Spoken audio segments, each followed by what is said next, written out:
20 आदमी गिर गया उसके ऊपर, उसका डायबिटीज है, डायबिटीज नील हो गया, हाई प्रेशर भी है। कैसे क्या 3 घंटे बाद में पुलिस आया।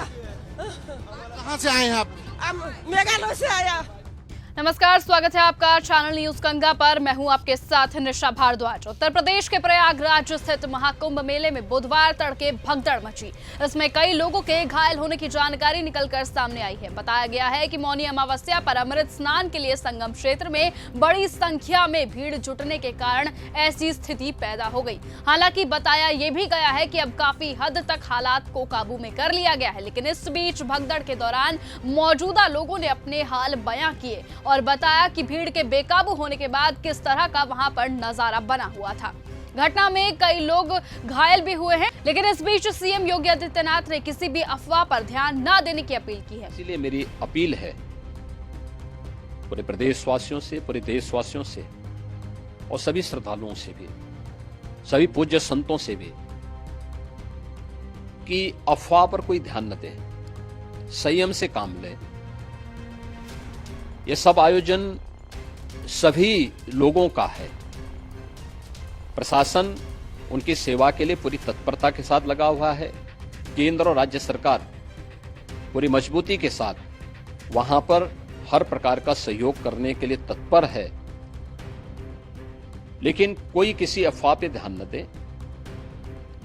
कोई भी व्यक्ति नकारात्मक अफवाह फैलाने का प्रयास करेगा, उस प्रकार से नुकसान हो सकता है। महाकुंभ में मची भगदड़ से हुई मौतों का आंकड़ा बढ़ता ही जा रहा है।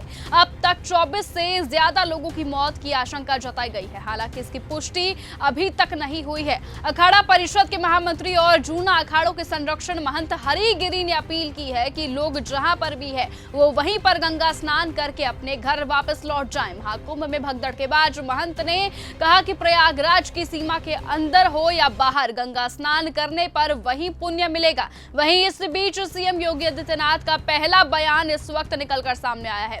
मुख्यमंत्री योगी आदित्यनाथ ने यह जानकारी दी है। उन्होंने बताया है कि रात को करीबन 1 से 2 बजे के बीच अखाड़ा मार्ग पर बैरिकेड्स किए गए थे, लेकिन इस दौरान बैरिकेड्स फांद कर आने में कुछ श्रद्धालु गंभीर रूप से घायल हुए हैं। उन्हें तत्काल अस्पताल पहुंचाया गया है, तो वहीं कुछ श्रद्धालु अपने होशो हवास में नहीं है। मुख्यमंत्री ने बताया कि प्रधानमंत्री नरेंद्र मोदी से अब तक 4 बार फोन पर बात की जा चुकी है और केंद्रीय गृह मंत्री अमित शाह और राज्यपाल आनंदीबेन पटेल भी बात कर रहे हैं। वो घटना को लेकर लगातार रिपोर्ट ले रहे हैं। तो वहीं लखनऊ में बैठकें भी चल रही हैं। मैं महाकुंभ में श्रद्धालु जनों के सकुशल स्नान करने, अमृत स्नान के लिए देश भर से आए हुए श्रद्धालु जनों की व्यवस्था के लिए, उनके कुशल क्षेम के लिए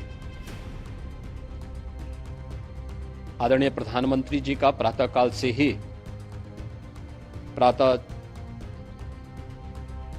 से ही उनके लगभग 4 बार प्रधानमंत्री जी ने हालचाल लिया है। माननीय गृह मंत्री जी ने, माननीय राष्ट्रीय अध्यक्ष भारतीय जनता पार्टी श्री जेपी नड्डा जी ने, माननीय गृह मंत्री श्री अमित शाह जी ने भी और प्रदेश की माननीय राज्यपाल श्रीमती आनंदीबेन पटेल जी ने भी लगातार जानकारी लेकर के सभी के कुशल क्षेम और सकुशल स्नान कराने के बारे में निरंतर रिपोर्ट ले रहे हैं। हम लोगों की प्रातःकाल से ही श्रद्धालुजन जो भी आए हैं वे स्नान कर सकें, इसके लिए यहाँ पे उच्च स्तरीय बैठक भी चल रही है, जिसमें मुख्य सचिव भी हैं, डीजीपी हैं, प्रमुख सचिव गृह हैं, मुख्यमंत्री कार्यालय के अपर मुख्य सचिव के साथ एडीजी लॉ एंड ऑर्डर के साथ साथ अन्य वरिष्ठ अधिकारीगण मौजूद हैं। डीजीपी, मुख्य सचिव के साथ वरिष्ठ अधिकारी मौजूद हैं। और इस बीच चश्मदीदों ने बताया है कि महाकुंभ में भगदड़ के समय का मंजर जरा उनके मुंह से ही सुन लीजिए। मैं मौत के मुंह से घूम कर गया हूँ। प्रशासन की वहाँ पर कोई व्यवस्था नहीं है और मैं आप लोगों से रिक्वेस्ट करता हूँ, अगर प्रशासन को, मीडिया वाले की तरफ से मैं कहना चाहूँगा कि वहाँ पर प्रशासन दीजिए, वरना आज मौनी अमावस्या के दिन और न जाने कितने हादसे होंगे वहाँ पर और कितनों की जान जाएगी। क्या हुआ क्या था? अखाड़ा साधु संतों की जा रही थी तो बैरिकेडिंग कर दिया, कंटिन्यू जाते तो कोई दिक्कत नहीं थी, लेकिन वो जो बैरिकेडिंग कर दिया उसके बाद से क्या हुआ ना कि पूरा जाम सा लग गया। पूरा जाम लग गया और इतनी भगदड़ मची, नीचे गिर गए। आप जब फोन पे बात कर रहे थे भावुक हो रहे थे। मैं अपने दोस्त को खबर दे रहा था कि मैं आज जिंदा नहीं जा सकता हूँ, लेकिन कैसे कैसे मैं आज घूम करके वापस आ गया। मैं कैसे बताऊँ, भगवान की मर्जी थी। मैं दोस्त को अपने बात कर रहा था। 5-6 का खून का कुछ है, वो जानबूझ के कुछ असामाजिक है। तत्व लोग साथ है यहाँ पे। ये झंडा लाल झंडा लेके आया था और जानबूझ के ढकला है सबको, जानबूझ के।